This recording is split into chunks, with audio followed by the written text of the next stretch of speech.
Burnout is the creator's kryptonite. It's a self-preservation method, an overload's failsafe that we all have in our bodies that are telling us, okay, this is too much for us to handle. You need to back up and chill out like right now. If you continue to ignore these signals, you'll end up like the French, where you're inevitably finding a losing battle where it gets more painful as you draw it out, and you lose the war. Where in this war, you can only lose out in one way possible. You stop creating. This is coming from my experience as someone who's tried content creation as a full-time career for a year, on another channel of course, not coming in as a flex, but just so you know that I've lived this and I'm talking from experience. Before we go into how to stop burnout, I think I need to outline the definition so we know exactly what the symptoms are and what we're treating. So I'm going to ask for an assist from my main man, WebMD, to set up a definition. Burnout is a form of exhaustion caused by constantly feeling swamped. It's a result of excessive and prolonged emotional, physical, and mental stress. Burnout happens when you're overwhelmed, mentally drained, and unable to keep up with life's incessant demands. Thanks WebMD, you're a real G. So that's how it happens, and this is why I think why it happens. I believe burnout is caused by tension. And this tension is caused by where you want to actually be at, your desires, and when you actually are at in reality. So in order to never burn out, you're trying to reduce this tension as much as possible. I say that because it's impossible to remove this tension. There'll always be pressures in life. So how do you close the gap on relieving the tension? The first thing is to crunch at the right times, not all the time. Even in a marathon, there are times when you need a sprint. For example, when you need to catch up to competition or meet a deadline and keep the pace that you originally set for yourself. But you're not always constantly going at a full pelt sprint the entire marathon. You're just gonna fizzle out and not even end up completing it. So the intent is to be tactical and plan your moments when you are sprinting. Then afterwards you can reset to a more comfortable pace and then just keep chugging along. And the only way that you're able to do that instead of just stopping completely is to make sure that there's enough fuel in your tank. I always try to hit 80% of my energy levels throughout the day, and that allows me to have a 20% buffer to be able to switch on if the moment actually calls for it. But what I found is that recharging from 0 to 100% takes way longer than if you start from 20%. I think that's because when I hit the moments of burnout, I'm in the moments of despair and absolute fatigue and tiredness. And I think the body takes up much more time to deal with all that pent-up stress to relieve it. So that's the first habit that I follow, to work hard but not to the point where I'm burnt out, and to be intentional for when I do need a crunch. The second thing is to figure out how to recharge in your own way. What actually gets you recharged specifically? Of course, do the things that you can't go wrong with first. Get a proper night's sleep, eat a goddamn vegetable, drink a cup of water or something. Do the generic things of managing your time, focus, and energy. And don't try to circumvent and shortcut these things. You're not built different as much as you think you might be, or whatever other social media influencers tell you need to grind and shortcut these paths. As much of a top G as you could be, you are still a human. The other metric that you should be looking at any tasks you think that are recharging you is that, are these tasks actually energy givers or energy takers? Because for the longest time, I was actually doing a lot of energy taking activities without being aware of it. For example, an easy low-hanging fruit is watching Netflix. Sure, I can just switch my brain off and I'm enjoying the content in the process. But after the fact, I had to ask myself, did I actually feel more energized or less energized? Most of the time it was the latter.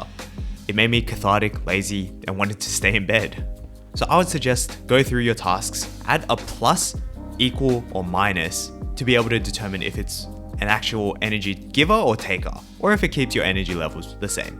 The next step is to find ways that recharge for you specifically. I try to go through other ways of self-care and to recharge my energy. For example, taking a bath, laying down in a bathtub, chilling out for half an hour with some music playing and a candle lit. Sounds great on paper, but actually I absolutely hated it. And that was for the reason I just was laying there in a bath, stressing out what I actually needed to do, and my brain was just filled with all these things without an outlet. So in actuality, I was just sitting in a bathtub for half an hour just stressing out. And the same applies to things that I thought would be energy takers. I'm more of an introvert when it comes out to socializing and hanging out with people. So initially I thought I should just be doing individual tasks that recharge me, things like reading books or playing games.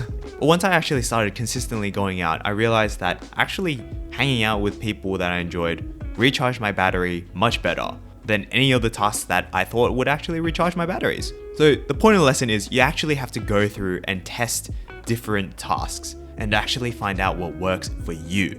I would say have the outlook that you need to schedule this time in, as this is your responsibility as a creative. Sure, it's fine to crunch for deadlines, or if you enjoy the process so much that it doesn't feel like work, go for it. But if this becomes your new standard where you're only ever constantly working, where you've filled out your entire schedule by overcompensating with time as a resource, when will there be time for you to grow, to recharge, or to actually pull more time out of if there's an even more important deadline? I'd say chill the fuck out before you burn the fuck out. If your computer's already running at max processing power and it's overheating, hot to the touch, and literally burning out, you wouldn't go, now's a good time to try overclock this bitch. The less stressed you are, the better your quality of content will be. Because if you don't, eventually it will show up in the product itself, be it with consistency, quality, or an audience connection. The last thing I would suggest that needs a bit of active work is that you need to let go of baggage that's holding you back as a creative. And also just to be kinder to yourself in general. Let me share a funny situation that I think is applicable. So I have a music producer friend who works with a lot of musicians who spends weeks, if not months, on writing, composing, performing, and mixing their music. But for some reason, they can't bring themselves to hit publish out of a massive mental block. Suddenly they've been sitting on their finished product for a week, and it gets harder to publish every single day. And in my experience, this applies to the smaller day-to-day tasks as well. For example, for the longest time, I forced myself to brute force my way through every video I was making with a lot of baggage. After reflecting, I was always perfectionistic in trying to tweak my script to be absolutely perfect. When I was making thumbnails, I tried to make sure they were completely perfect. I was literally moving things pixel by pixel. And that ate up a lot of time and really held me back from being a better creative. So after reflecting on it, turns out that I was very results oriented. And the deeper I got, ultimately I found out it was to do with my parents, and I was very afraid of disappointing them. So after figuring that out, I had to sit down and have the hard conversation of actually talking with them and letting go of a lot of baggage that I didn't know I was holding on to.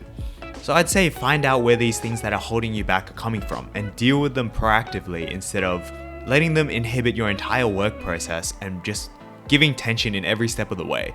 I think that's something that's related to this idea is that you also need to be kinder to yourself, to allow yourself to take those breaks that I talked about previously. Because all the creatives I know are working hard on their craft and projects, and are even harder on themselves. And I'm gonna say it here, it's okay to take a break. You deserve it. Take your time, recharge, come back filled to the brim with energy and tackle your project with fresh eyes. It's not going to disappear overnight. You have time. And you'll be able to make better decisions and achieve a better end product for it. This is the system that I use to never burn out as a creative.